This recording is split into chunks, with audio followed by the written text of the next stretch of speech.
अस्सलाम वालेकुम नाजरीन, पुलिस फाइल की एक और एपिसोड के साथ मैं हूं एसपी मूसा। आइए नजर डालते हैं आज की एपिसोड पर। आज के एपिसोड में देखिए, छोटी सी अना खा गई 7 जानों को, कसूर से 2 खानदानों की दुश्मनी की दास्तान। बाप का साया न रहे सर पर तो रिश्तेदार उतार लेते हैं सर की चादर। शकीला की आप बीती। कराची का जमीर कत्ल, भयानक वारदात में किसका हाथ?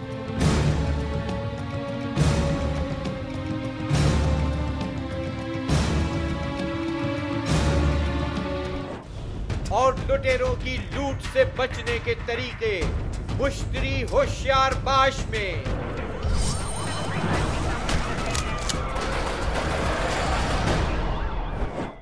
कसूर के इलाके खुडियां के गांव कल्ली सोकाल में छोटी सी बात पर शुरू होने वाली 2 खानदानों के दरमियान दुश्मनी की ऐसी कहानी जो कई जाने ले चुकी है और यह सिलसिला अब भी जारी है। क्या है हकीकत इस दुश्मनी की?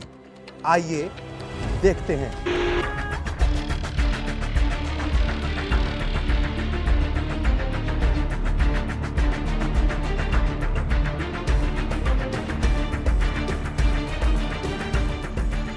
ये बाबा बुल्ले शाह का शहर कसूर है।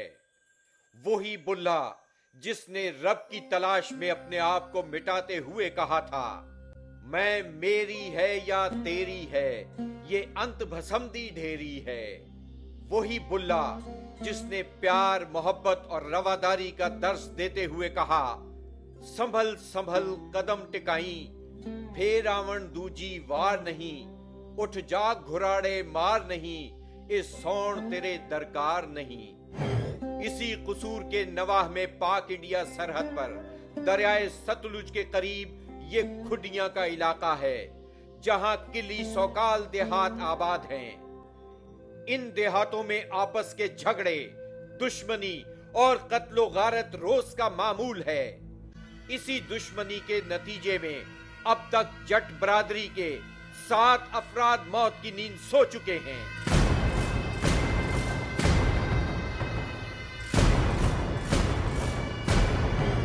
इस दुश्मनी का आगाज उस वक्त हुआ जब जो जट्टा के एक जमींदार मोहम्मद शरीफ की भतीजी सीमा बीबी ने वालदैन की मर्जी के खिलाफ अपने ही खानदान के एक लड़के मोहम्मद आरिफ से पसंद की शादी कर ली। वो बच्ची जड़ी ना वो खराब सी कुछ ते वो सलाह नाल 2-3 मुंडिया ने एक दे नाल कर दी। आरिफ फड़ी गया। पसंद की शादी अगर घर वालों की रजामंदी के खिलाफ हो तो क्यों दुश्मन बन जाते हैं अपने ही खून के रिश्ते। उधर लड़की के चचा मोहम्मद शरीफ और भाई मोहम्मद शफी को अपनी ही बरादरी के एक और जमींदार बरकत अली और रशीदा बीबी के बेटे जफर पर गुस्सा था, क्योंकि उसने सीमा बीबी को आरिफ के साथ मर्जी की शादी करने में मदद फराहम की थी। दिल में इसी रंजिश की वजह से जुलाई 1994 में मोहम्मद शफी और मोहम्मद शरीफ ने बरकत अली के बेटे जफरुल्लाह को खेतों में जाते हुए पकड़कर उसकी आंखें निकालने की कोशिश की। जफरुल्लाह शदीद जख्मी हुआ, मगर उसकी आंखें मौजूदा तौर पर बच गईं। लेकिन कुछ ही अरसे के बाद मोहम्मद शरीफ को कत्ल कर दिया गया।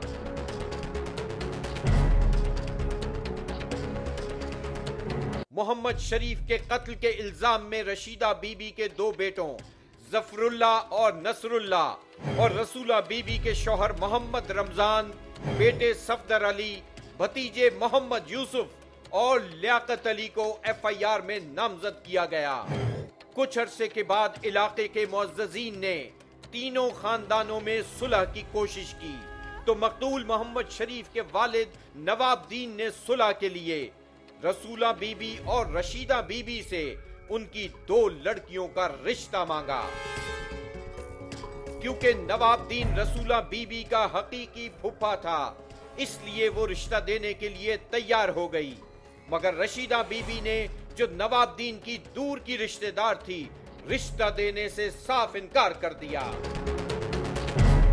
इस तरह ये दोनों ग्रुप न सिर्फ तकसीम हुए बल्कि एक दूसरे के जानी दुश्मन बन गए। नवाबुद्दीन और रसूला बीबी एक तरफ और रशीदा बीबी का ग्रुप दूसरी तरफ। इस तरह सितंबर 1997 में रसूला बीबी के लोगों ने रशीदा बीबी के बेटे नसरुल्लाह को कत्ल कर दिया। नसरुल्लाह के कत्ल को अभी 1 घंटा गुजरा था कि रशीदा बीबी के लोगों ने रसूला बीबी के शौहर मोहम्मद रमजान को कत्ल कर दिया। इस तरह आपस में दूर पास की रिश्तेदार एक ही बरादरी की 2 औरतों रसूला बीबी और रशीदा बीबी की सरबराही में कातलों के 2 ग्रुप बन गए, जिन्होंने एक दूसरे के लोगों को मारने का सिलसिला शुरू कर दिया। मई 1998 में एक बार फिर रशीदा बीबी के लोगों ने रसूला बीबी के बेटे फारूक अहमद को कत्ल कर दिया। इस कत्ल की एफआईआर रशीदा बीबी, उसकी सास हाजरा बीबी और दीगर लोगों के खिलाफ दर्ज कराई गई। जुल्म की बात यह है कि दोनों खानदानों की लड़ाई में मुखालिफ पार्टी के मासूम और बेगुनाह बच्चों को भी एफआईआर में नामजद कर दिया जाता है। रशीदा बीबी ग्रुप के कत्ल होने वाले बेटे नसरुल्लाह का बेटा इरफान अहमद एक मासूम बच्चा है जो अभी दूसरी क्लास का तालिबे इल्म है। उस पर 8 mm राइफल चलाने का इल्जाम लगाया गया।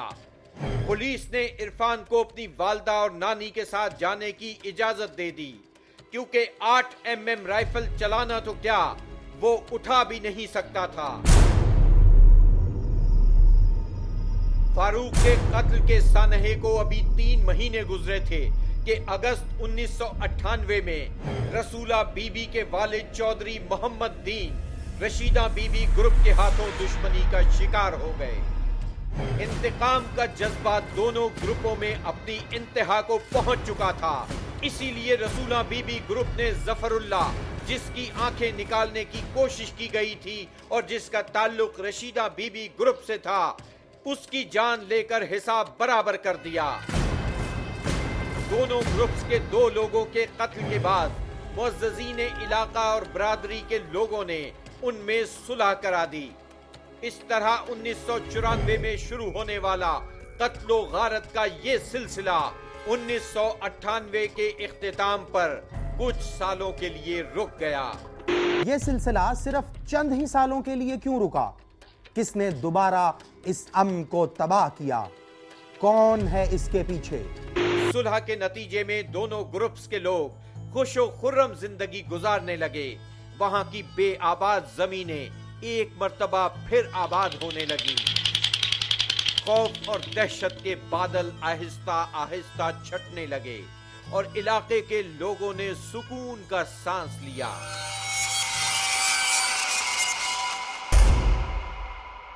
लेकिन ठीक 12 साल बाद अक्टूबर 2010 के एक रोज रसूला बीबी का बेटा अकरम पेट्रोल पंप पर मोटरसाइकिल में पेट्रोल डलवाने गया। रशीदा बीबी का बेटा हबीबुल्ला, जो कि पहले ही पेट्रोल डलवाने के लिए वहां मौजूद था, दोनों में जरा सी मोटरसाइकिल टकराने पर तकरार हुई, जिसने दुश्मनी की एक नई लहर का आगाज कर दिया।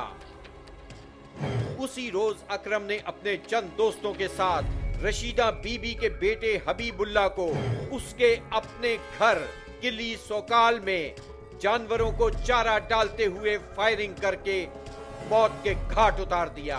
नवंबर 2010 में रसूला बीबी के जवां साल बेटे सफदर अली को रशीदा बीबी के बेटे सरवर उर्फ काका ने खेतों में अपने साथियों के साथ फायरिंग करके कत्ल कर दिया और खुद अपनी मां रशीदा बीबी के साथ फरार हो गया, जिसे पुलिस अभी तक गिरफ्तार नहीं कर सकी। मेरा बेटा पेशाब करने वास्ते निकलिया बाहर, अगो दुश्मन पुज के बैठे थे, साडी पुरानी दुश्मनी। मेरे बेटे ने खा पी लिया, अखा बंदिया मेरी अखी दे वेखने खाता। दोनों ग्रुप कभी मजलूम होते हैं और कभी जालिम। पुलिस ने जनाब पैसा लिया ते बहुत दूना पैसा लै ते साडा कख नहीं बनाया।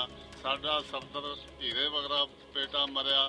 ਇਹਨਾਂ ਲੋਕਾਂ ਨੇ ਜ਼ੁਲਮ ਕੀਤਾ, ਇਹਨਾਂ ਪੈਸੇ ਆਪਣੇ ਪੇਟ ਭਰੇ ਨੇ, पेट पाते जनाब, ते इन्हां बंदे जेड़े सी छड्डे गए ने। इस कहानी के दोनों मरकजी किरदार हव्वा की बेटियां हैं और उनके नाम हैं रसूला बीबी और रशीदा बीबी, जिन्होंने छोटी सी बात पर शुरू होने वाली लड़ाई के बाद एक दूसरे से इंतकाम लेने के लिए अपनी सरबराही में दो मजबूत ग्रुप बना डाले। पुलिस इन केसों में अपनी जिम्मेदारी कैसे निभा रही है, इन पर पैसे लेकर मुलजिम छोड़ने का इल्जाम सही है या सिर्फ इल्जाम है? ਅਸੀਂ ਕਹਿੰਦੇ ਆ ਗੋ ਉਹਦਾ ਜਿਹੜਾ ਪੁੱਤਰ ਮਕਤੂਲ ਹੈ escape from police custody, police ਦੀ ਹਿਰਾਸਤ ਤੋਂ ਮੁਤੱਦਦ ਬਾਹਰ ਨਸ ਗਿਆ, ਰਿਕਾਰਡਡ ਸੀ, ਮਰਡਰ ਦੇ ਵਿੱਚ ਇਨਵੋਲਵ ਸੀ, ਉਹ ਸਾਰੀਆਂ ਗੱਲਾਂ ਇੱਕ ਪਾਸੇ। ਅਸੀਂ ਇਹ ਕਹਿੰਦੇ ਆ ਕਿ ਸਾਡੀ ਮੁਦਈਆ ਦਾ ਬੇਟਾ ਮਰਡਰ ਹੋਇਆ, ਉਹਦਾ ਮੁਕੱਦਮੇ ਦੀ ਤਫਤੀਸ਼, इंसाफ देना भी साडा अवली फर्ज है। इलाके के लोगों का कहना है दुश्मनी का ये सिलसिला खत्म न होने की एक वजह ये भी है कि मुकदमा दर्ज करवाते वक्त असल मुल्जिमान के साथ बेगुनाह लोगों को भी नामजद कर दिया जाता है। ये मकतूल हबीबुल्लाह की मासूम बेटी रुखसाना है, जो स्कूल तो जाती है मगर हर वक्त डरी और सहमी रहती है। वो पढ़ना चाहती है मगर उस पर हर वक्त खौफ के साए मंडलाते रहते हैं। उसकी माँ दिन में कई मर्तबा अपनी बेटी के लिए स्कूल के चक्कर लगाती रहती है। किली सोकाल, जिसे अब पुरानी किली कहा जाता है, लोगों के मुताबिक इस इलाके का सबसे बड़ा गांव था, जहां कई घराने रहते थे। वहां आज सिर्फ 4 घर आबाद हैं। लोगों के घर खंडरात में तब्दील हो चुके हैं। बुल्ले शाह ने शायद इसीलिए कहा था, ए पेका राज दिन 4 कुड़े, ना खेडो खेड गुजार कुड़े, ना वेली रो कर कार कुड़े, घर बार न कर वीरान कुड़े। इस दुनिया झूठी फानी दा, ना रैसी नाम निशान कुड़े, कर कत्तन वल ध्यान कुड़े।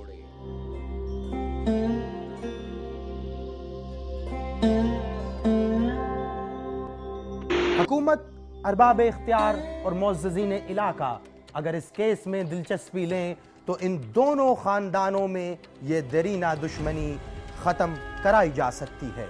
इस दुश्मनी के ख़त्म होने से इन देहातों में ज़िंदगी की बहार दोबारा लौट आएगी और यहाँ के बच्चे हमेशा महफूज माहौल में अपनी ज़िंदगी गुजार सकेंगे। ब्रेक के बाद देखिए, बाप का साया न रहे सर पर तो रिश्तेदार उतार लेते हैं सर की चादर। शकीला की कहानी में